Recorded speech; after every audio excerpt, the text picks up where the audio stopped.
I have the opportunity and the privilege to interview J. Warner Wallace, who has just authored another book. I believe it's the ninth in his collection of books that he has written.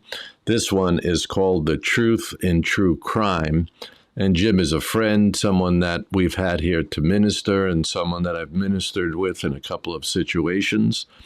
But Jim is Dateline featured cold case detective, author, speaker, senior fellow at the Colson Center for Christian Worldview.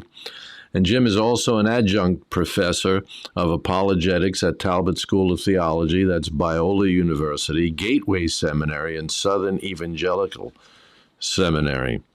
And his book, The Truth in True Crime, is available now in paperback form. You can get it on Kindle as well as on Audible. So you can listen to it, have it on your computer, or actually do it the old-fashioned way of reading it. But Jim and I discussed several things about his book that really give us perspective on a Christian worldview. And I said to Jim that this is perhaps his most philosophical and theological book. But more importantly, it's also more pastoral than either philosophy or theology. Jim really deals with the heart of man and how to help people. And those of us who are in ministry, we can take more than a page from this and get to understand what's going on in people's lives. He investigates, or he writes about investigations that he's done over his more than 2 decades of work as a detective. And some of the stories, the way that Jim explains it, he takes you right into the scene, talking to people who have murdered or people who have lost people to a murderer, and very helpful. So if you get a chance, watch the video, the interview, and also go out and get the book. Well, it is so good to have you, Jim. Thank you so much for giving us the time to be with us in this interview. I really want to. Well, Ray, we go way back, and we've done these things together, trying to make the case together for Christianity. We think it matters. I think you and I have the same view, that we think that if we're called to do anything today, it's probably to find some way to advance the cause of the gospel. So yeah, this is why we write books and why we do podcasts, and just glad to be part of it with you. Yeah, well, I appreciate just the friendship and relationship we've had for the years, Jim. I remember the first time we had you here in New Jersey at our conference, and then a couple of other times. I think you've been here, I think it's 3 times, but I'd like to say it was half a dozen or even a dozen times, but I know you've been a busy guy.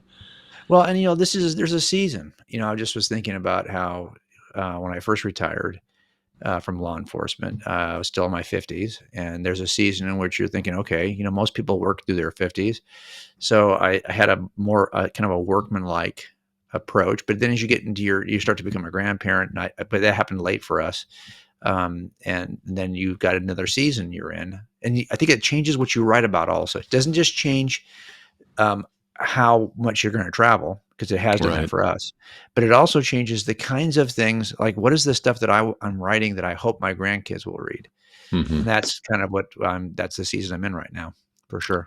That's super. And we're chatting a little bit before, and I just said, I think every book I've read of yours, and I think I've read all of them. I think I might have missed one along the way, but I think I've read all of them. And I often say that this is the best one that Jim has written after I finish reading it. And it just keeps getting better. And Truth in True Crimes is, let me hold it up here so people could see it. True Crime, The Truth in True Crime. Get it the right way. And you know what, Ray? The funny thing about this is I wanted to write this book for many years, and this is my favorite book by far, because the topic matter is the stuff that I'm most interested in. And it was really the stuff I was most interested in 10 years ago when I wrote Cold Case. It's just that I was with Sean, and we were training Sean McDowell, and we were training students to defend their faith on the campus of UC Berkeley. And so I was going through this material, which I had been teaching my youth group for years, because it's how I became a Christian. That was the stuff in Cold Case. And so he said, you should write a book about this. And so that, if he just said, hey, what's the stuff you've learned about human behavior investigating murders, that stuff's really practical. The stuff in this book, The Truth and True Crime, is Yeah. so much more practical in the sense that very few people that you and I meet um, who we want to share some truth about God, we Hmm. want to share some truth about the gospel with. Most of the time, it's not going to be someone who's struggling because they've been studying the reliability of the Bible. Yeah. Most of the time, it's somebody who suffered a So true. loss. And so now we've got an open door to talk about. Well, so in that open door, am I going to stop right there and say, "Oh, you suffered this terrible loss, this injury. Let me tell you about the case for Christianity"? No, probably Right. not. Instead, what I'm going to say, if I'm going to make a case, it's going to be, "Wow, let me tell you how the Christian worldview describes this, what the Christian worldview says about this." What, and I wouldn't say it that way. I'd probably say, "Let me tell you what I know from Scripture about this aspect of suffering you're going through, or why I think that if there is a God, my approach would be slightly different to this suffering that we're going through." In other Right. words, it's at the point of suffering, and this is why in First Peter, he's talking about making a case. He's talking about giving the reason for the hope you have, because he's actually addressing it in the context of suffering. That people Hmm. who suffer yet have hope Right. proclaim a message which triggers a question. Yeah. And then you have to answer that question to give the reason for your hope. So I've always been more interested in how the rubber meets the road here, especially if you're pastoring. If you're Yeah. pastoring, then you know that this is your congregation's concern. Is like, hey, I'm about to divorce my spouse.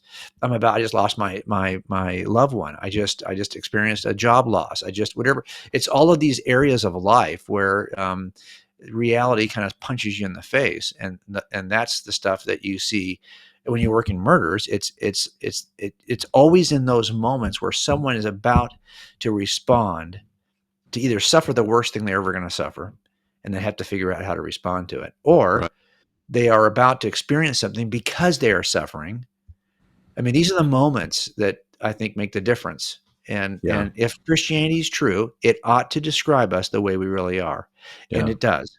So that's why I wanted to tell 15 stories about murders and provide 15 life lessons, 15 things that if you master these, Right. you will flourish. And also show you why these 15 attributes, these 15 things, are very ancient and actually make a kind of sideways case for the Christian worldview.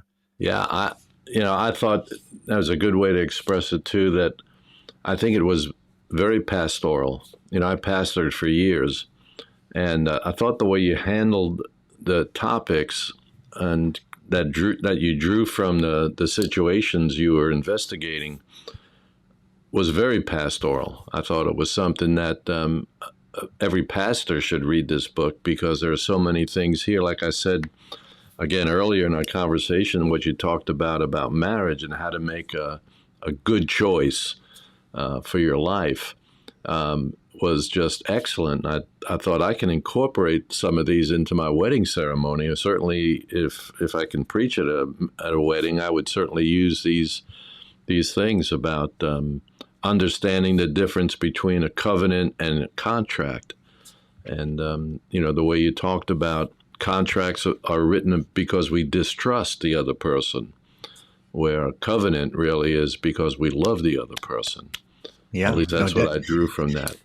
well, I'm just trying to figure out. This is like this one. I had to do. I knew I had to do a chapter on marriage, and I'll be honest. I think that chapter is probably as controversial in our culture right now. We just Oh saw it right there with the kicker for the Kansas City Chiefs. Just did yeah, a graduation ceremony at a Catholic institution, and basically, I mean, I would have done a couple of things differently. Clearly, it's just a language issue, right? I think when he talks about how he basically just proclaims what Catholicism has been teaching yeah, for years. Okay, so it's not like it should have shocked anyone.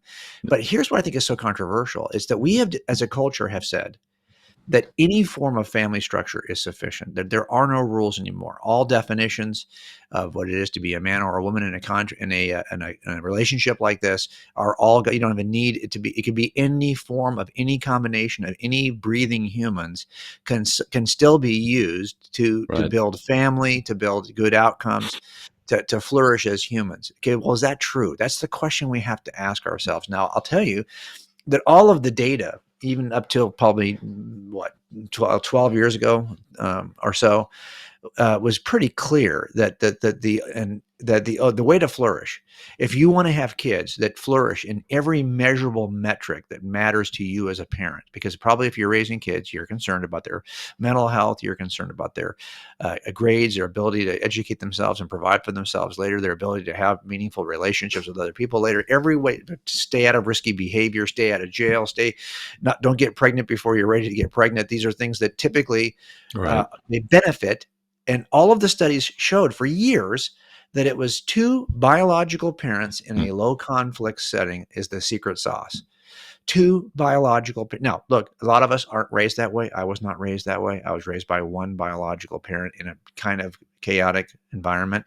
But that the ideal, the gold standard is the thing we strive toward, even though, of course, we can't often achieve it. Yeah. We still need to have something we strive toward. And it was two biological parents in a low conflict setting. Well, they've now, and I've included in one of the quotes in here from one of the researchers, that there are people whose bias is such that they will do anything to try to provide or try to angle a study to prove something different, because they don't want that to be the gold standard anymore. But it's not a gold standard that's driven by culture. In other words, kids don't flourish in that because, it used to be that the culture accepted them more than kids raised a different way. No, it's not driven by cultural factors. It's driven by biology. Yeah. It's driven by, because I didn't raise my family this way either. I have two adopted children and two biological children. So I've got a blended family. And I will tell you that it would have been far better for my adopted girls to have been raised in a low conflict setting by their biological parents. Right. We try to offer them a good alternative, but it's not that what would have been best for them. Yeah. Would have been, now look, now that has become an entirely controversial thing to say. Right. And much though of true crime is driven by stuff that's just deviating from that goal. Yeah. So at some point I needed to say it, even though I knew it was going to be controversial. I could give you a good illustration from my own life. I've been raised in an Italian-American family. My mother was one of 10 children. She was the third girl of 6 girls and 4 boys. So it was like 3 girls, 4 boys, 3 girls. And I keep getting mixed up between first cousins and second cousins, but I have about 25, let's say 25 first cousins. And I could say that all but one of those 10 children from my mother's side had children that all of them, except for one of her siblings, had a deceased wife. So 9 of them were all two male and female, mother and father. And I think the percentage of divorce or someone getting caught up, none of them went to jail. None of our cousins went to jail. And only one sibling, one of my cousins had a divorce. So out of 25, all of them raised in a 2-family, except for one of her brothers. His wife died when his children were probably 5 and 3, something like that. But they turned out great themselves because the rest of the family helped raise them. But all of my other mother's other siblings were all married for their whole lives, and I think people mistakenly think that when we say that studies show something, of course there will be exceptions to studies. Outliers, studies they simply show generalities. But the question is, what are we aiming at here? Yes, of course, we're not going to outlaw the non. We're simply saying, though, we really ought to think carefully about what it is we hold at the highest possible ideal. Now, look, it's interesting to me that if we move away from the notion that marriage is a covenant that two people make with a holy God, right, and we just move to a notion that it's just a contract between two people, well then. And that's part of, I think, why culture does matter, because it would have been seen as far more listen, when my parents divorced in 1964, it was far more earth shaking and earth shattering to my family and to me personally than it would have been if they had divorced in 2004. Right. So what's happened is we've moved away, and why would I surprise you? Because we've moved away from the notion there is a God with whom we could have a covenant. That's right. So this is what I was trying to show in the book, is that it turns out that and I say it this way, that even if you didn't think Christianity was true, you would be smart to live as though it is.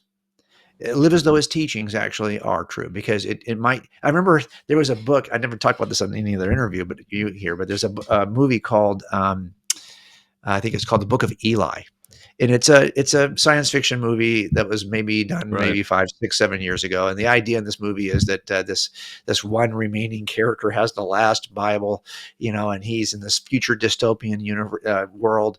And it turns out there's another guy, the antagonist, is trying to get the Bible because he thinks it's been used historically to control people, Hmm.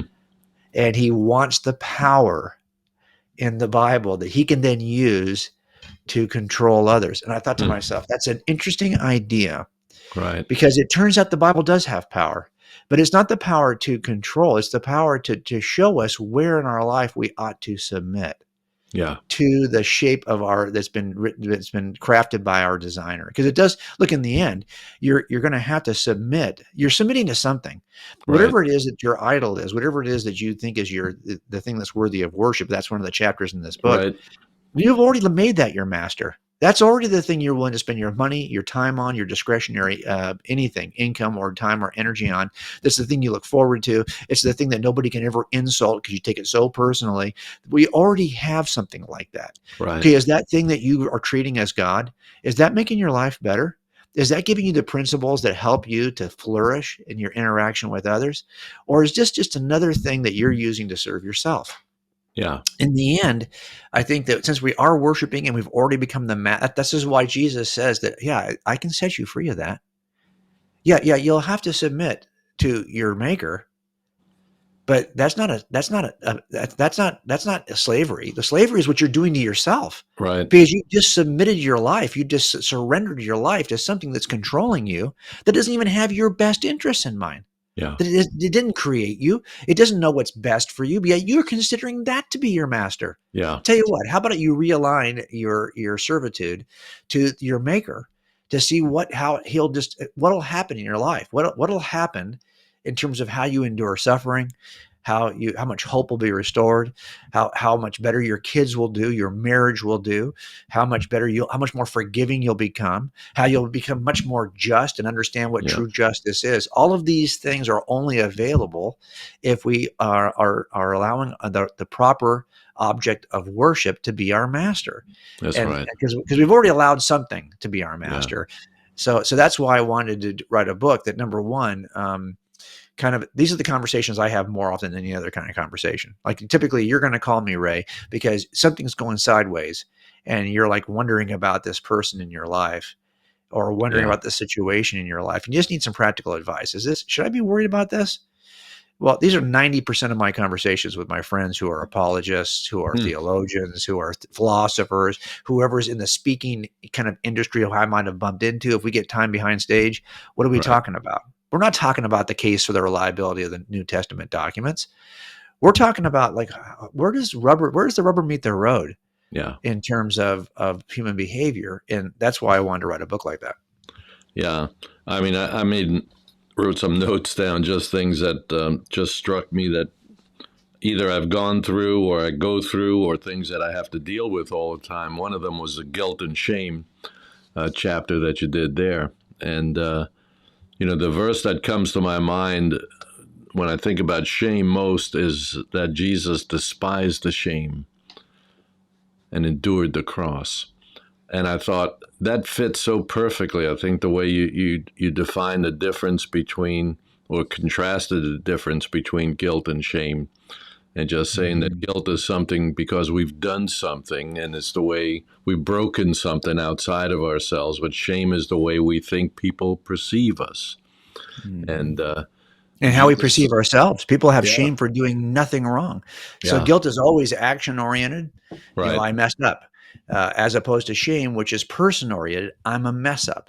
And right, and one is, and I think what's happened in the culture, and I quote several places in this book where other kind of self-help gurus have argued that guilt is something you should reject, that right, guilt has no positive, because they've right, conflated the definition. They think that guilt and shame are the same thing. No, shame is something that you need to reject because it's just corrosive. It doesn't have any adaptive qualities. And so APA, for example, will call guilt an adaptive emotion because you can actually use it to become better, to right a ship, to make amends, to become a better person. Whereas shame is maladaptive because it doesn't do anything positive.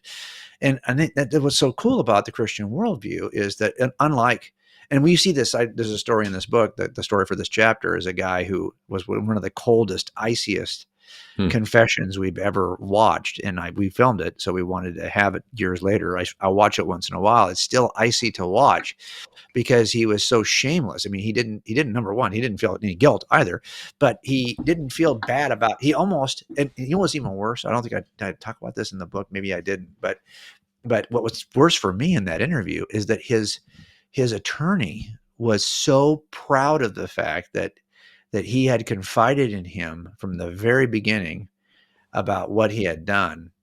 And I felt like the attorney was every bit as shameless as the bad guy. And I thought, oh, wow, this is really a bizarre day in which I'm in front of people who they don't feel bad about what they did or who they are. Like they don't have any. And meanwhile, this guy's wife felt deep shame for being married to this guy. She didn't do anything wrong. She didn't know, by the way, he killed this other woman. She had no idea. So what is it? Why is it we sometimes feel shame for things we don't even do? We feel shame about how we look, or what kind of family we came from, or what side of the tracks we were born on, whatever it may be. And how do we deal with this when it's not something? You cannot make amends to shame. It's not about offending. It's not about a thing you did to somebody else. It's how you feel about yourself. Yeah. So the Christian worldview has an answer for both of these, right? Because it's the forgiveness of Jesus on the cross that addresses all guilt. Forgiveness is what you do, how you respond, or what you're seeking when you have offended, have committed a crime against somebody. Right. You've done something you shouldn't have done. But shame is very different. That's an identity issue. That's about how do I see myself, and how do I think others see me? Right. And that's why that passage in Scripture where it says that there's no condemnation in Christ. If your identity is in Christ and not in whoever you thought you were, that's how you move. You have to be so convinced that you're in Christ and that Jesus exists, and that the offer of forgiveness on the cross was real, and that he rose from the grave to demonstrate that it's real. Yeah. That you can truly put your identity in him. And then you don't have to worry about, I think one of the things that helped me too, there's a chapter in this book about humility. I think one of the things, and about also, there's another chapter about, are we by nature fallen or by nature pure, good? I think when I realized that even the things that I was doing that I counted as good things, in other words, hey, I did good today. Yeah. I did them all for the wrong reason. I did them all for selfish reasons. Right. I had a selfish reason to perform well. It turns out that you're so selfish that you'll even do moral things for selfish reasons. So, and I think Luther was brilliant when he talked about that. If that's the case, it means that there's no goodness on your side of the ledger, because even the good things you're doing for selfish reasons. Yeah. So that to me was a leveler, and it helps me to look at the people I'm talking to on the other side of the interview, and see them and see myself in them and see them in me. And that'll change the way you treat people, because the first thing that religion does, especially if your religion is based on things you have to do, right, is you'll meet lots of people who haven't done those things. And now you've got the world divided into two groups. Those of us who are religious doers, right, and those of you who aren't. And that division is not what God's seeking. I think you could, number one, you could say, well, you know what, you're not, how do we resolve that? Well, one way is to say, I'm not really a religious doer, because nothing I do would ever appease the holy nature of God. I mean, I can never. So it does help you stop to see the world in these two polar extremes. Yeah. I thought that was excellent. And I thought the way you just talked about the isms and the otherism, that we just always divide things in our lives with people who are like us or people we like, and people for some reason don't appeal to us, or their culture doesn't appeal to us. I Yeah, know. I think this is the thing that helped me, Ray, because I first started thinking about that, and I started writing articles about it back after the Dallas shootings. Hmm, What was that, been 5 years ago? And we had that shooting in Dallas where a lot of officers were killed, and I realized that you know what the problem is that we are otherists, that we and all the studies show this. I started looking at studies.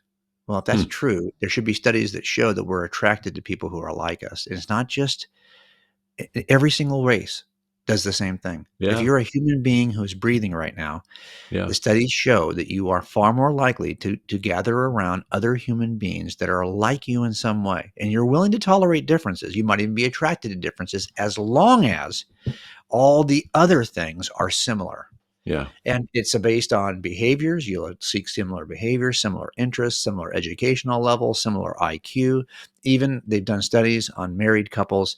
They share more common DNA than strangers. huh, Well, why? Because it turns out we are attracted to the similar behaviors that our similar DNA evoked. right, So we end up with similar DNA.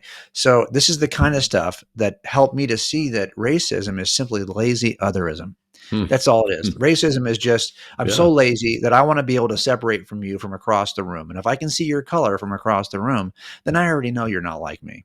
yeah, But if it wasn't, if we were all the same color, we just have to get closer to each other before we could see something we're willing to divide over. And right, then we would still yeah, be willing to divide over it. yeah, So yeah, if you know this is who you are, then you can say to yourself, you know what? It's not like there's one group who's got this doing this any better than anybody else. No, we're all doing it the same way. yeah, And that's another leveler that helps me. It doesn't give me an excuse to not try, yeah, but it gives me a perception of like where I've got to resist what I now know is my absolute confirmed, it's been confirmed by studies that this is who I am. I'm an otherist. I'm somebody who only likes to, and this is what scripture is constantly talking about. You people, you rejecting the other. yeah, And you can define the other any number of ways, but that's what we're doing. And God is calling us to remember there is no other. You're from the same base pair. You both came from Adam and Eve, you knuckleheads. And yeah, you're just finding reasons to divide over what has happened as the environment has changed us and as we've moved through history, and we've decided to divide over these things. And that's the yeah, stuff we got to work on. yeah. I think the biggest lesson I learned from ministry was going to a South American country, to Guyana. It used to be British Guyana, and they're 50% Asian Indians and 35% African, and yet there was such hostility between those two races, those two ethnic groups, not even races. They're both brown people, black, or you could categorize them, and yet we were the outliers, being non-Asian or non-African, but they had such hostility for each other. And some of it was based around food. The Indians ate rice, and or the Africans ate rice, and the Indians ate, they call it roti. It's their flatbread. And Mm-hmm. so they would make their bread out of flour, but the Africans ate rice. And that would be the big thing that separated them. When a African president came along, he outlawed flour. Huh. He said it was white man's food. And of course, half his population used flour to make their bread. But you think of that kind of thing, just crazy. No, And we will find a way to, and some of the things I tried to show in this chapter from the research is it's remarkable what it is we'll divide over. yeah, And that's why I say that racism is just the lazy way. And sometimes we have to look, there's people I've worked gang cliques where the only thing that divides the same members of the same family, cousins, is simply a line in the ground, hmm, a jurisdictional line that says that neighborhood is yours. And we might be in two completely different cliques, even though if you look at what we look like, aside from color, what we dress like, because the colors yeah, are different in terms of the gang cliques, But even the food we're eating, everything else is basically the same. A lot of our language is the same. A lot of our Yeah. music is the same. Everything's the same, but we've decided that this difference is big enough for us. Now you're looking for a reason to divide. Yeah. And we will. Why do we do that? Why is that in our innate nature? Well, this is something we have to explore, because I think what we tend to do is to look at racism and misogyny and any ism you can think of, and we start there instead of starting with this bigger inclination we have, which is upstream of every other ism. It's the ism of all isms. And now, look, here's the problem with that: is that we're looking for a solution to that ism. We're looking for a solution not to racism, not to all the other. We're looking for a solution not to ageism. We're looking for a solution to otherism, and that's why you have to go to the core of our sin. Yeah. So let's put it this way: if you can figure out a way to justify your ism, your otherism under some other worldview, you're not going to find a way to justify it under Christian worldview. You are not, because we are now brothers, and we have to recognize ourselves as we. It's one thing to share a common interest, or to share a common ethnicity, or to share a common region in the city. It's another thing to share a common father. Yeah. And once you share a common father, the other things you thought were important to share are not quite the same. Yeah. And that's why there's a solution to this, but we have to first recognize that we share a common father. Yeah. And that Jesus broke down the dividing wall, and he created one new man. I mean, I'm doing this paper for the seminary on Marxism, and Marx wanted to create a new humanity. That was his goal. He thought that once he got the bourgeoisie to get rid of would take away their property, that would even things out. That was going to be his way of leveling the playing field, make everybody proletariat, and thinking that he could create a new humanity that way. But it didn't last long, obviously. And he's trying to recreate something that Jesus already accomplished. Yes. Yeah. You know what? And I don't want to run out of time with you, but I'll say something about that, because that's a really good point. This idea that this is another chapter in the book. Like, okay, so the assumption here then, for anyone who thinks that I just need to replace the system, the assumption is that if I could just get rid of all the things that encumber you from being the good person you actually are, you'll become a good person and we'll become good toward each other. That assumption there then is that we are by nature good people, that there's something about us that is innately pure and good and salvageable, and we are simply corrupted by our families, our environments, our ethnic groups, or our systems, governmental systems. If I can simply fix that other stuff, you'll become the person you always were from birth. Yeah. The problem, of course, is that if the opposite is true, if the Christian worldview is true, the problem is not the system. The problem is the little dirty creatures called humans that inhabit every system. Yeah. And so then the problem is that that it's the human that corrupts the system, the family, the ethnic group, the whatever it is, the governmental system. We are the corruptors of it. Yeah. So yeah, you can do all that. You can figure out, you can put an entirely new political system in place. Oh, trust me. There'll be a different kind of oppression, a different kind of debased nature, because we are going to corrupt that one. And that's why in the end, and by the way, have we not even done that with our own religious systems? It's not as though Christianity doesn't get hijacked at every turn by people who are trying to corrupt it. Yeah. So this is why I think people look at us and they say, well, don't tell me that Christianity is the solution, because I've seen that same kind of stupid over there. Yeah. No, you have, because it turns out that there's also humans over here. Yeah. So there's the problem. But you have to at least recognize where it is, because we're going to spend a lot of time thinking that we've got some futuristic view of how we could live together in peace without dealing with the problem at hand, which is us. Yeah. And the thing that I saw, Jim, I was circling back to when we talked about covenant before. When humans broke that covenant with God, there was no way to reestablish that among ourselves in a unity, that we needed God to come and reestablish that with us. And that's what happens in Jesus. That's right. We just recognize, like you say, we just make the same mistakes. I think Republicans or conservatives and liberals want the same thing.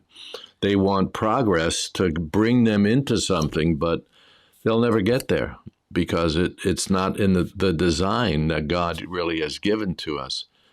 Well, Again, and this is the problem too, Ray, because we see it, right? That we are what we really we every crime is in crimes that happen at political structures also. Every misbehavior, let's put it that way, that occurs either in someone breaking a law or someone corrupting a political party right, is occurs for the same three reasons. It's a pursuit of money, sex, or power. Money, power. sex, or power. There is no fourth cause.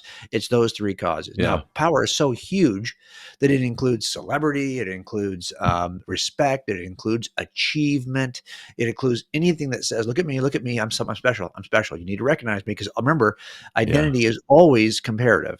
It's not that I'm rich, it's that I'm richer than you. It's not that I'm yeah, smart, it's that I'm smarter than you. That's always yeah, comparative. Okay. yeah, So we're always trying to pursue these things. And in politics is the same way, is that we have to have a system in place that anticipates our misbehavior in those three areas and then has a series of safeguards in place to catch it quickly and boot it out.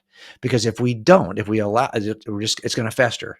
And yeah. we kind of see that happening, right? Where we see that if power is, look, I'll give you an example of this. What if we took our political system and we said, here's the one change we're going to make, just one change in America is we're going to put term limits.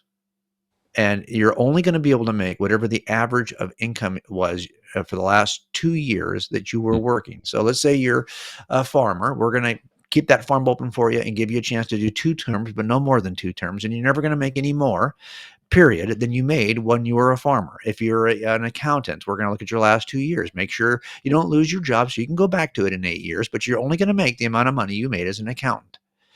Well, you at least start to guard against a couple of things here. yeah, At least two of the three things. Number one, the money issue is going to be taken out because you cannot make money in this job now. that's You're going to right. make the same amount of money if you were before. Two, I've taken the power out because in 8 years, you're back to being whoever it is you are now. You cannot go any further. It's over. You cannot run again. You're done. So it turns out we could do small things, but here's what they would have to. That's not a small thing. That's a huge thing. But the point is, what is it based on? It's based on a proper understanding of what drives us as Hmm. humans. No one gets into politics or any profession, including mine, including Christian apologetics, without struggling in these three areas. Yeah, There's no way. Look, you and I, we both have a YouTube channel. We want more viewers, not less. You want more likes, not yep, less. You want more readers, not less. What is that? That yep, is us struggling with the same thing that all humans struggle with: money, sex, and power. And as a pastor, you got to guard yourself. By the way, this was so funny to me. As a pastor, we will guard pastors on the sex and money part. We'll say, okay, Lord, let's get some things in place. Let's hold them accountable. Let's make sure that our pastor doesn't fall. But when it comes to the power side, oh no, we want them yeah, to be famous. We want them to be famous because we want a big church. yeah, So we simply blow up the power side and we try to protect the other two. But trust me, if you scratch one of these itches, that's why I have a chapter in this book on this, you will scratch the other two. I've yeah, never seen it where people don't scratch all three itches. You have to protect yourself from all three. yep. So it's a Absolutely. challenge for sure, though. It's a challenge. Yeah. Before we close, Jim, I know your time is precious, and I want to respect that. Could you talk to the whole idea of hopelessness and Mhm. the answer of the gospel to those things? Well, Because most of the time, I go see ahead. You see hopeless. hopelessness. I see hopelessness just everywhere, where people, Mhm. even Christians, giving up on things because they don't think that. I think it's because they want a different answer that's there. But you Mhm. did a really great job of presenting that. I just like you to speak to that as Well, I mean, we wrote a chapter on this, how that the gospel is the cure for every kind of stupid, and it's the cure for political stupid and marriage stupid and relational stupid and job stupid and everything that you look at and you say in your life, man, this is not right. This is broken. I feel like it's never going to change. What's the point? yeah, That's the language and the voice that hopelessness sounds like. And so we have to do a good job of asking the question, well, would there ever be a cure for this? Well, it turns out, of course, the gospel is actually the cure for hopelessness because number one, it addresses everything that's driving you crazy. Because everything that's driving you crazy is driven by sin, by pride, by selfishness. And hmm this is what's behind every kind of international conflict, stupid, every kind of politics, stupid. It's all people who are chasing one of those three things. And the only solution for this is the humility that comes with embracing a savior that's not you. And so religious systems in which you can do a better job of behaving a certain way are not any better. It has to be a system in which it's done for you, in which it's God's power in your life that changes things, not your effort that changes things. The gospel is the cure because it addresses sin in every one of these structures. And so if we can, but you have to repent of sin. You have to see the sin as sin. Yeah. But this is doable. And this is why I did a chapter on humility, because humility is at the core of that. Here's what I would say. It's not a coincidence that right now there's an inverse relationship between suicide and depression. They're both up. Violence and crime are both up. Division and polarization are both up. Yet Christianity is shrinking. That inverse relationship is not a coincidence. It's actually prescriptive. It's going to happen because we have stepped away from the design of the designer. Yeah. And if you do that, you will find yourself now, if you think there's no God, don't think about it too deeply, because you'll become hopeless. Because Yeah. if there's no God, think about it. You think your life has meaning? Why would your life be significant at all? You got here Yeah. through an insignificant process, came out of the dirt. You're going to die back into that insignificant process, back into the dirt. Why would you think that the time between one insignificant event and another insignificant event is suddenly now significant? No, you don't matter under atheism. You're just going to die like everyone else is going to die. No one's going to remember you in 4 generations the same way you can't remember anybody in your family from 4 generations ago. That's right. And certainly you don't know anyone from the empire that empires die. Then the universe is going to die a heat death. No one's going to have any idea we were even here. Here. Yeah. So yeah, that's hopeless. I can see why you'd be hopeless. On the other hand, Absolutely. if you think deeply about your atheistic worldview, get ready to be pretty depressed. But if you can think deeply, if you're a Christian, that's the problem, is that a lot of us who call ourselves Christians don't think deeply about what it is we believe as Christians. But if we start to, that's why we write books, because we're starting to think deeply and going, wow, this would change things. And Yeah. we'll start thinking about, what is it about your Christian worldview that would change things, and then lean into that. It's interesting to me that Paul does not say it's the renewal of your effort that will transform you. That's You could be right. transformed by the renewal of your marriage, or that would help, but the renewal of your will, or the renewal of your emotion, or the renewal of your, no, it's the renewal of your mind.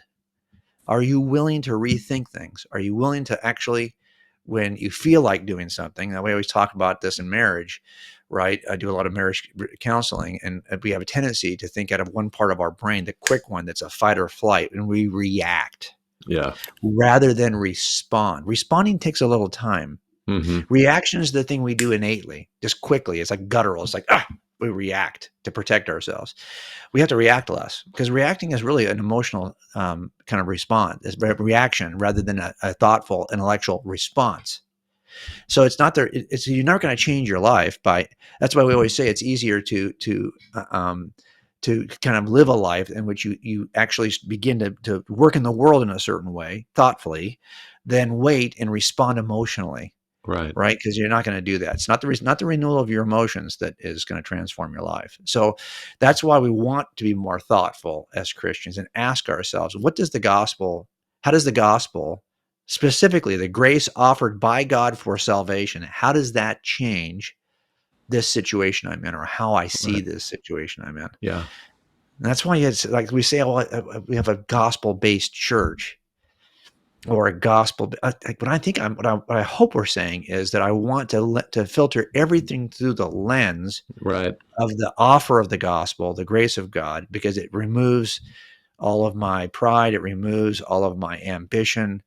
It changes the way I see other people. Yeah. It changes the way I see myself.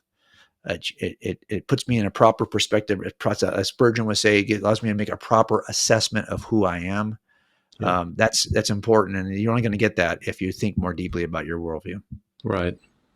That's great, Jim. Really, I think you're giving me a bunch of sermons is what you're doing. Well, and aren't we living these sermons? I mean, this is the thing that is we're kind of living. All of us who are calling ourselves Christ followers are. This is why often our testimony is powerful, because it's the way that God has written a sermon to be Yeah. read through your life. And I'm not a big testimony guy, but I do believe that our lives are going to preach something. Yeah. And Absolutely. so we got to preach the right stuff. Absolutely. Yeah, and I think the more we really understand the Scripture, like I'm going through Revelation right now, the Book of Revelation, and that's why hopelessness was an important thing, because I think the church at the time that John had this revelation was there's some of those churches were hopeless. They'd given up on their witness. He starts with Ephesus having lost its first love, and what you see in the book, it's not monsters and beasts of all different kinds. It's not how long the millennium is or when the millennium is. It's that God is there and he's in control, that this is his plan for the universe, for humanity in particular, and that the closer we get to him, the more we understand that, and we can go through tough times.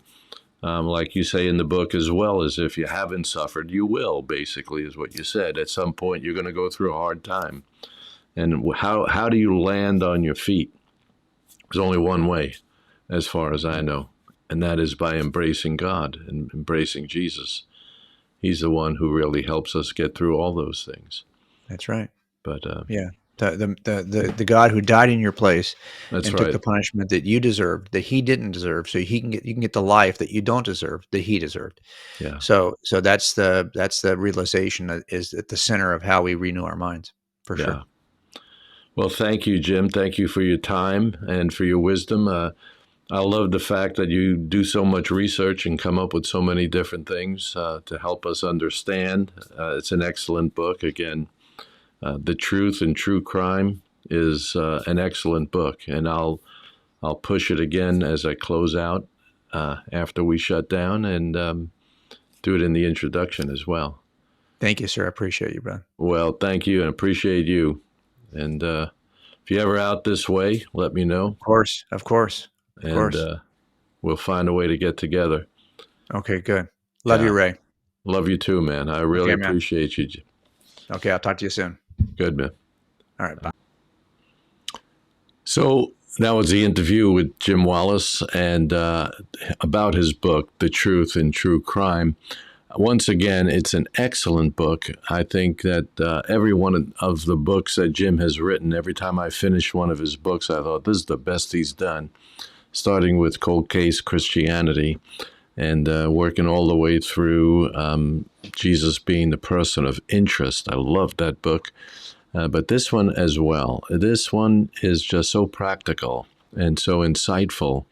As Jim says, he always wanted to write about this, and it goes back to his testimony as a detective in L.A. County for more than 2 decades. I think it's 26 years he worked as a detective or as a police officer.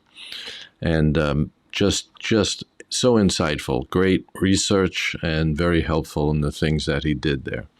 So I would just suggest that you go out and get the book if you haven't already. And if you watch this video all the way through, please like us and give us a thumbs up. We appreciate that.